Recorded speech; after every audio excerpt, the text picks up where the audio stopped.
Before we begin, these are some key points to remember. Like both the speaker and the host are organizing this meetup in the individual capacity only. We are not representing our companies or MuleSoft or anything here. And this presentation is strictly for learning purpose. So we do not hold any responsibility that same solution will work for your business requirements. And this presentation is meant only for is not meant for promotional activity, and this meeting will be recorded and shared afterwards. And before we jump in, since I'm presenting, we do have a Q&A session at the end, but if you have any questions, you can post it in the chat. Ravi can answer few, and in the end, I'll take some. So let's go. So what is an application network? So an application network is a way to connect your applications, data, and devices through APIs that expose some or all of their assets and data on that network. And that network allows the other consumers from other parts of business to discover and use those assets. So in the customer environment, we have three kinds of application network when it comes in terms of MuleSoft. One, which is built and managed using Anypoint platform. Two, which is built using an external platform but managed through Anypoint. And this is also considered as a deployment model called RTF, Runtime Fabric. And the third one is externally built microservices on Kubernetes. So these are the microservices which are built externally. So they might not be Mule applications and they are non-Mule APIs. So the vision of Anypoint platform is to provide visibility across the customer's application network, which means the customers can manage and secure their application network, including their Mule and non-Mule applications seamlessly from a single plane. So, um, so in today's session, we are going to focus on how to use this Anypoint platform to manage customer managed microservices deployed on Kubernetes cluster. So these may not be Mule applications, they can be non-Mule APIs. So today the entire world is talking about microservices. So let's have a quick glance on why do we need microservices and why is microservices and API led is more important in this current situation. So the evolution happened from monolithical SOA, service-oriented architecture, and now we are in the microservices and API-led era. So what is monolithic and SOA, or what are the issues we faced with monolithic and SOA, and why do we need microservices? So monolithic is a software application that typically has all of its code in a single code base in which all developers collaborate together on the same source code repository. So this development environment typically uses a single consistent technology like a programming language or SDK. One of the biggest problem with monolithic is scalability. So it works for single developers or small team who work together for few months to build a small applications or website. But if we have big projects which are building a systems that has like thousands of users or massive storage amounts of data, then in a monolithic it will be difficult to maintain the code base due to the growing of complexity and accumulation of the technical debt. So service oriented architecture was largely created as a response to this traditional or monolithic approach. So what SOA does is it breaks up the components required for your application into separate service modules that will communicate with one another to meet the specific business objectives. So traditionally, SOA involves an enterprise service bus. So this bus acts as a means of coordinating and controlling these services. Like the communication happens via the bus. So the main remote access protocol for SOA include the simple object access protocol, and the messaging system is like advanced messaging queue protocol. The problem with SOA is like there is a more chances of tightly coupled applications, and which cause the small applications which we broke down. So how microservices and APIs helping us is like the microservice architecture is generally considered an evolution of SOA, and its services are more fine grained compared to SOA and function independent of each other. So if one of the service fails within an application, the app will continue to function, and the service has, since that service has distinct function or distinct purpose and compared to the others, so there is no dependency, which is the main benefit of microservice or API led. So, and the services in the microservice communicate via an application programming interface called APIs. And the main distinction between the microservice and SOA comes down to the scope.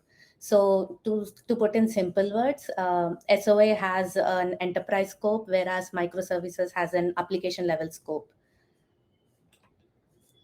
So now, currently everyone is using microservices, so it has many great advantages, but everything comes with some drawbacks or some disadvantages, and we face challenges with that. So companies deploying microservices to production will require additional capabilities to scale, and they require some additional team to maintain or monitor and manage these microservices, since like if you have one application previously, now with the help of microservices you're breaking them into individual components, and now instead of one you might have 10 APIs. So the governance and maintenance has become an issue when it comes to microservices. So so service mesh is already viewed as a crucial component in helping solve this capability to scale and operational challenges. It also helps in managing and governing the microservices. So a service mesh is used to abstract these governance consideration regardless of technology you use to build. So either you build on Google Cloud or Amazon Cloud, anything, irrespective of the technology you're building your microservices, the service mesh is capable of managing and monitoring your microservices. So so what is a service mesh actually? So a service mesh is an architectural pattern used for microservices deployment. Its primary goal is to make service to service communication secure, fast, and reliable. So most service mesh offerings, such as Istio, currently Istio is one of the top and most used service mesh. It's provided by Amazon. Are deployed in Kubernetes cluster. So think of service mesh as a communication layer between software components in a distributed system. So the communication layer becomes a separate entity you can control, and it is independent to all other components. So think if you want to change how your services want to talk to each other, you can just change the configurations in your service mesh without actually touching your main applications or redeploying your applications.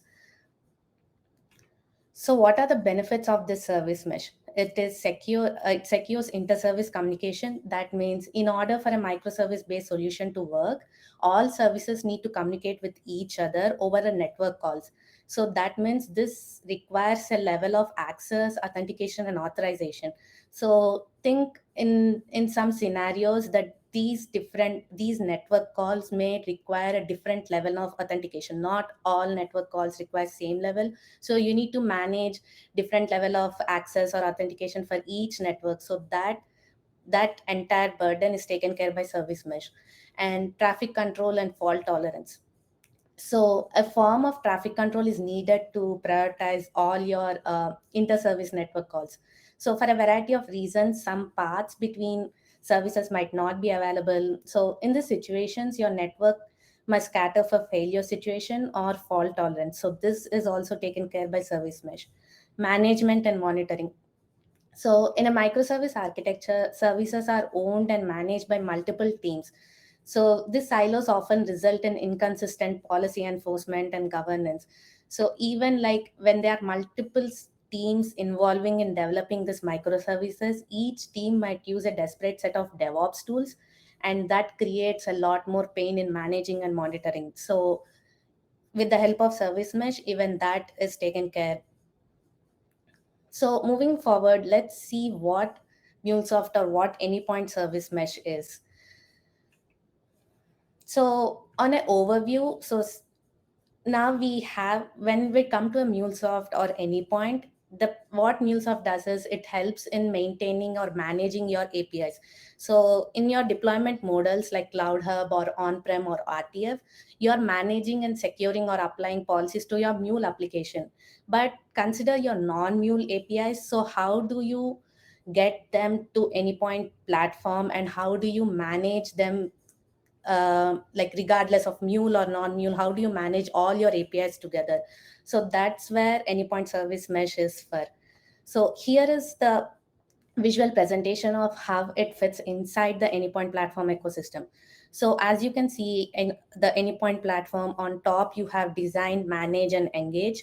So the Anypoint platform you see is everything for Mule APIs, but on the right corner you see microservices and Kubernetes cluster.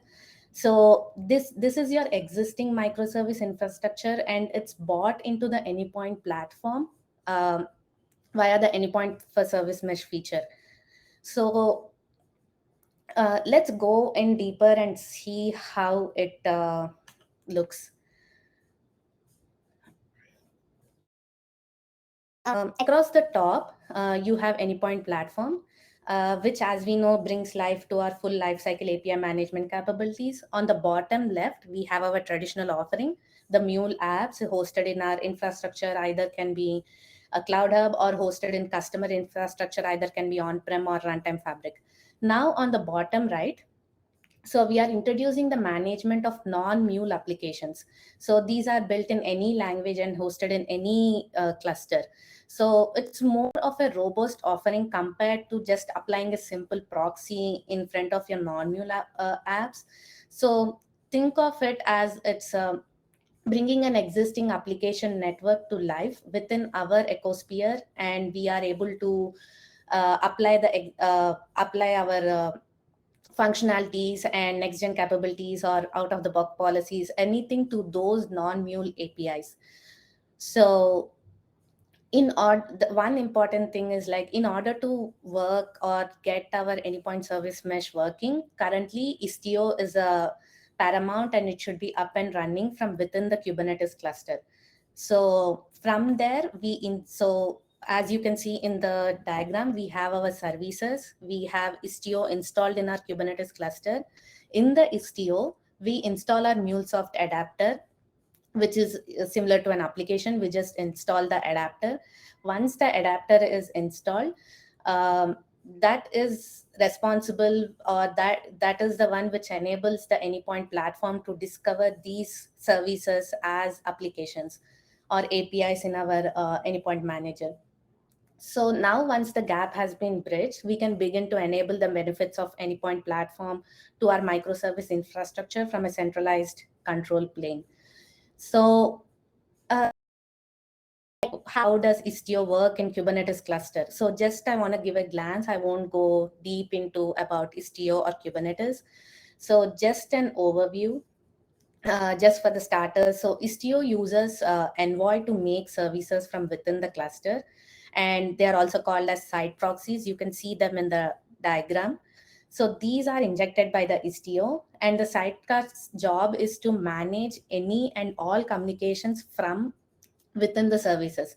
So whenever a call is coming to the service, it will first talk to the site proxy, and the site proxy routes the call to a service, and each service has its own site proxy.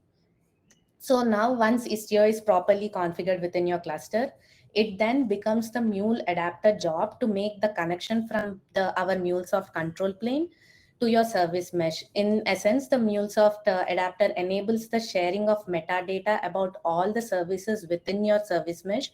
And in doing so, it allows for the discoverability of these services as APIs in the Anypoint platform. And once those services have been discovered, Anypoint Exchange uses the metadata to create an HTTP API, and from there we can manage and secure the API as we manage our RAML APIs in our API manager. And one more interesting feature is like once these services are exposed as APIs in our Anypoint Manager, Anypoint monitoring also uses the same metadata and it's available for API analytics. So whatever features you get for your regular Mule APIs, number of requests, what is the response time. So all these features you can also monitor and get the metrics for your non-Mule APIs. So when comparing a service mesh to an API gateway, you can see there is a lot of symbiotic relationship between them. While it's important to understand that they may have some overlaps capabilities such as load balancing or telemetry collection or TLS termination and so on. But the critical part is to understand that the bottom line difference of these two is like the service mesh operates at a low level than an API gateway and provides more robust details to services or clients regarding the implementation of architecture. Whereas the API gateway is the main goal is to abstract the details and decouple the implementations and effectively serving to provide an abstraction layer above the services within the architecture. So now we have established a baseline on understanding of how these two differ. Um, let's let's have some demo and use cases and see how we can project these services into our API manager. So for the demo, we are using an application called Mythical Payments. So this is just a very simple online shopping e-commerce website, and it is coordinated by 5 different services. As you can see in the picture, it has a UI service like inventory, customer, order, payments. So you just go into the website, place an order, add it to your card, and place an order. It's just very simple application, but written in multiple languages, and these are non-Mule APIs. So this is how the application and Kubernetes cluster looks like before installing Anypoint Service Mesh and after installing Anypoint Service Mesh. So we have the front-end UI service, which is in Node.js, and it is accessed by user.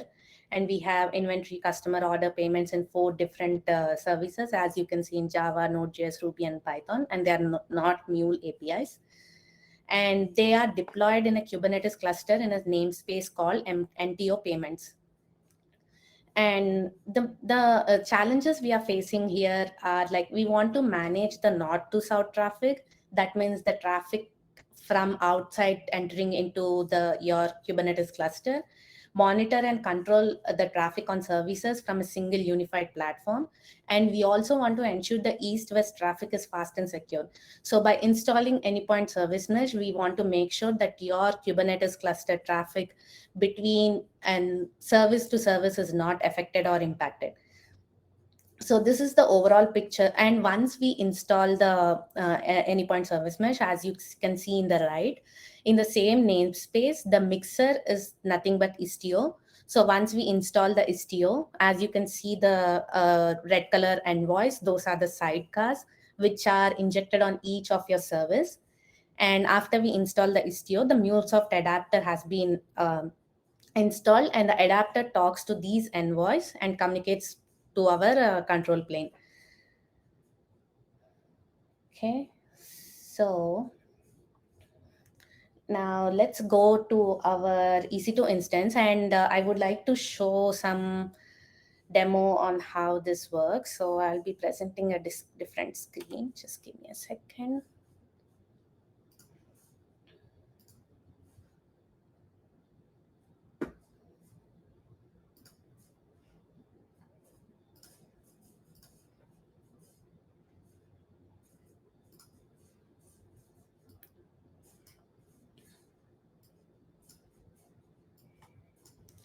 Okay, so let's see.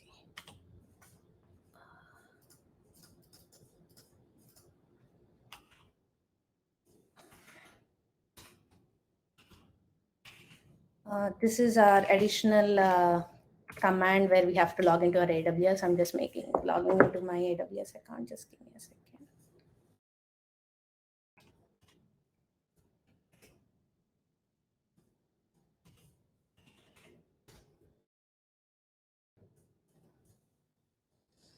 Okay, so I'm logged into my AWS account. So I have already installed the MuleSoft adapter in my namespace, because installing adapter would take around 5 to 10 minutes. I don't want to waste the time. I have already installed the adapter and I have already deployed 3 services. No, I have already deployed the services. So now in this demo, what we'll be doing is we will be creating an API for one of the service in our Anypoint Manager, and we will be binding that specific API to our service in our Kubernetes, and we'll try to apply any 1 or 2 policies on the service and see how it's going to impact our website. So let's see.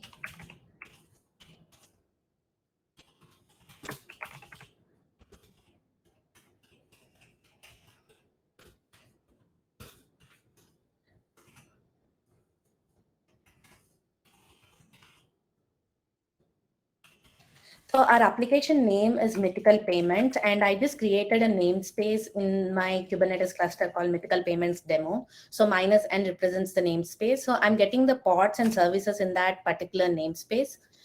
So I want to show you the 4 services which I was talking about. So as you can see, we have a customer service, inventory, order, payment, which is already running on these ports. And we also have a load balancer. This is the URL in which our website or UI page is accessed. So let me quickly open it and show you. It's on port 3000.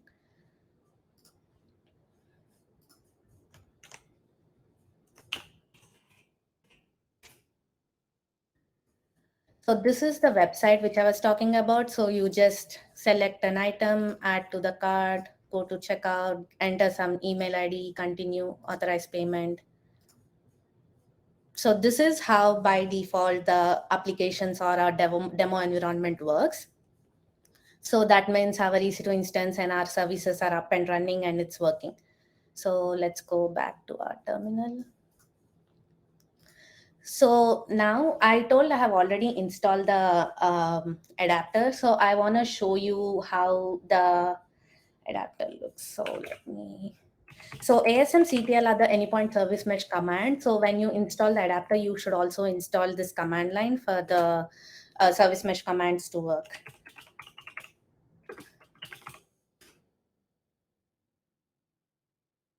So as you can see, I have in the namespace demo, I have 2 namespace, but demo is the one which we are using. That is what I have used here. And we have a mythical adapter, the size and how many replicas, and the status is ready. So when you install the adapter, I have the commands. I'll show you after we do the demo. But we provide how many replicas we want to do or how much size we want our adapter to be. We can give medium, large, or extra large. This is MuleSoft adapter is the sizing is similar to either EC2 or MuleSoft. It's both represents the same. So now since we have adapter, as I told, Istio injects the side proxies. We have a way to check if the side proxies are injected. If suppose they are not injected, the command will automatically inject the side proxies. So let me do that. Just a second.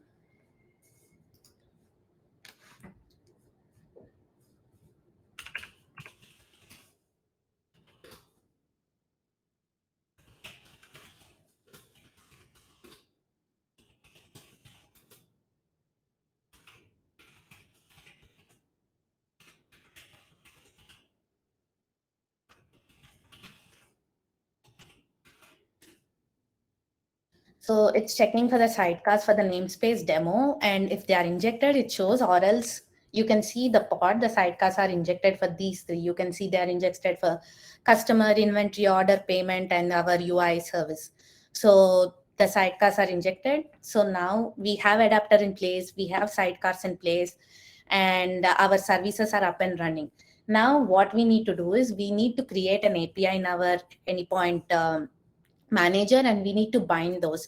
So for doing that, we need not go to the Anypoint Manager UI page. The creating APIs and bindings are done by YAML files. So this is the YAML file to create your API. So as you can see, we provide what is the name, and the namespace. I can give demo or master based on what namespace I'm trying to do. And so in your MuleSoft platform, you need to provide to which environment you want to deploy this API. So you provide the environment ID and the assert ID. And so this mythical payment demo cred. So till now, we are talking, okay, sidecars are injected. We'll be deploying to API manager, but how does your Kubernetes EC2 instance or the cluster knows to which organization, or how does he have access to connect to your organization? It should not be like whoever run this command can deploy applications to your organization. So that's where comes this ASM secret.yaml. That is where I have provided this mythical demo cred. This is the file. And here you can either give your username and password, but I recommend providing the client ID and client secret of your connected app. Just create a connected app and provide access to which environment you want to, and provide your client credentials of your connected app.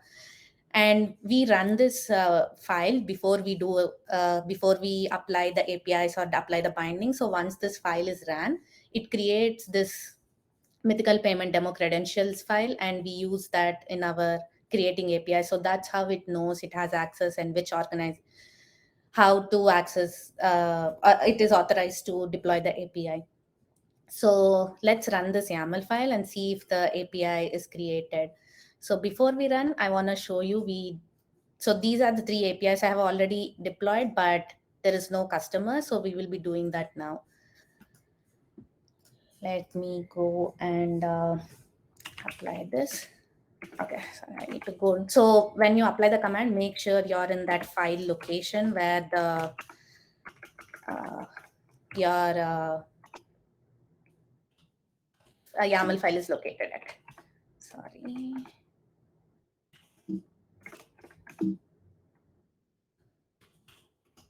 Okay. So now let me apply my command.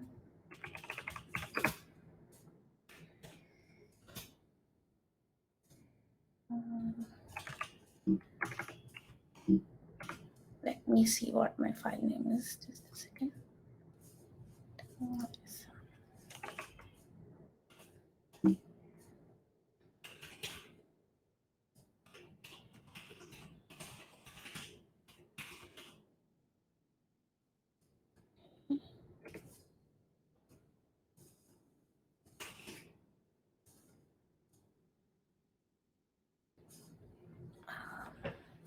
Okay, sorry.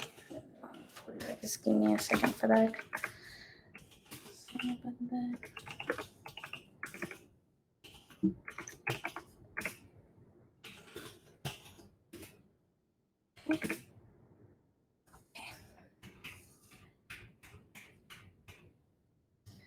So I'm applying my customer YAML file. So you see the customer service demo API is created. So let's go to our Anypoint platform and see if the demo API is created here.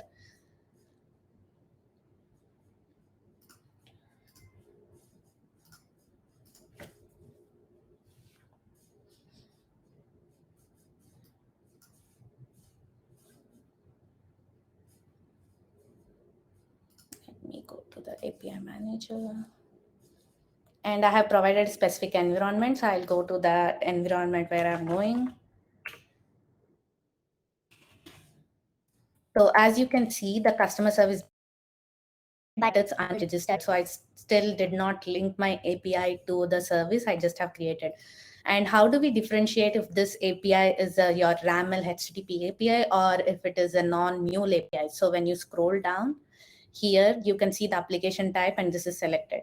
It's a non-Mule application managed by Anypoint Service Mesh. And one more important thing is like currently for this Anypoint Service Mesh, we only have 5 to 6 policies which can out of the box policies which can apply.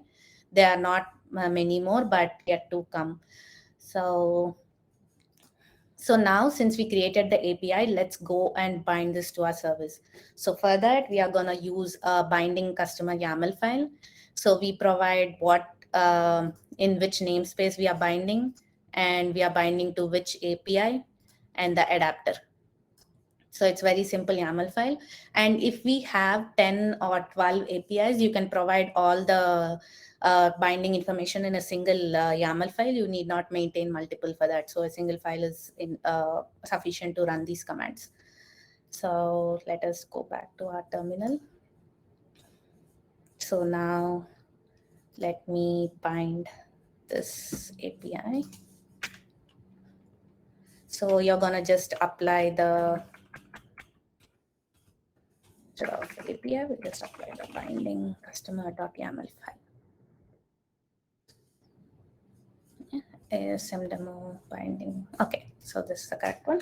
Let us bind it. So now created, it's gonna take 1 or 2 minutes to bind it. So in meantime, we deployed the application. So we have as I mentioned, the only, not all policies are available. There are only like 5 to 6 out of the box policies applicable. Let us test if the API is registered. And we are going to apply 1 or 2 policies and see how the application is working. So while it's getting registered, let's try to apply a policy. So we can apply rate limiting or client ID enforcement. I'll show with client ID enforcement. So client ID enforcement is like you need to pass client ID and secret the credentials from your incoming request, and your application to the policy will be enforced on it, and it will authenticate if you're passing a valid client ID or secret.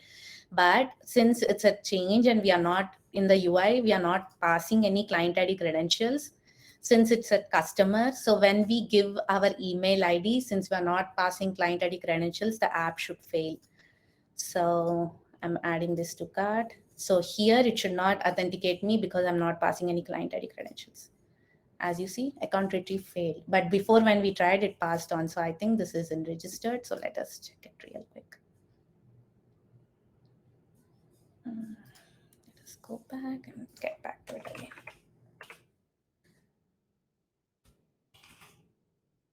So you see the customer service demo is active. That means the policy is applied.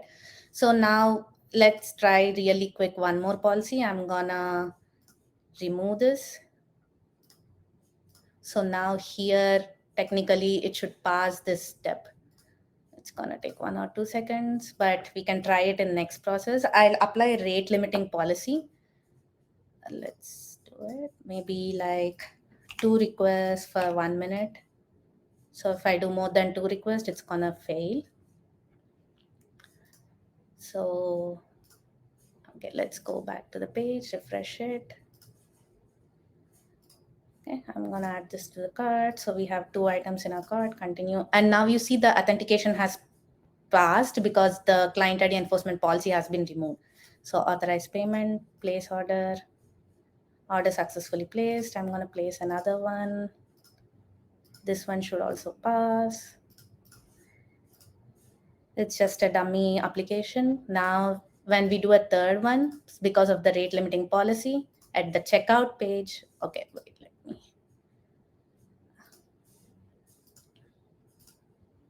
Oh yeah, it's on the customer details. So because it's on the customer, so when you say continue, it failed because the rate limiting policy is applied.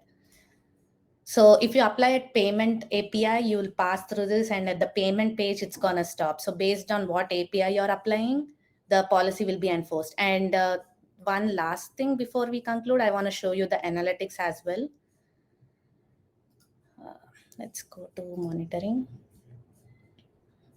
So in my environment, I'll click the demo API. So we did payments or so many things. So let me pick any one API, view. And as you can see, there is some data flowing there. So I just zoomed in. And as you can see, there are status code errors, success errors, and average response. So all the analytics which you observe for your Mule APIs can also be captured in non-Mule APIs. So that's it. Let me go back to the presentation.